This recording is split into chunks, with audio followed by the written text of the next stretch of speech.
Эта улица в 7-м микрорайоне Бахчисарая носит имя принца Уэльского, того самого, который сейчас король Великобритании Карл III. Улица названа так неспроста. Будущий король действительно бывал здесь в 1996 году.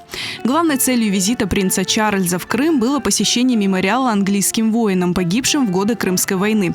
По дороге он заехал и в Бахчисарай, где тогда только обустраивались крымские татары, вернувшиеся на родину. Я сама не видела. Соседи видели. Говорили, что вот приехал, там это. Он сильно так долго и не был здесь. Вот мы строились.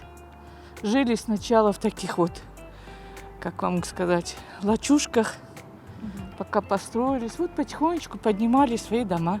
Принц посетил одну из проживающих здесь крымско-татарских семей и выпил традиционный кофе.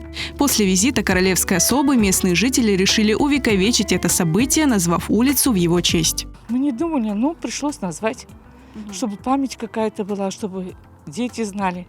Хотя, когда куда-то едешь, спрашивают, удивляются все.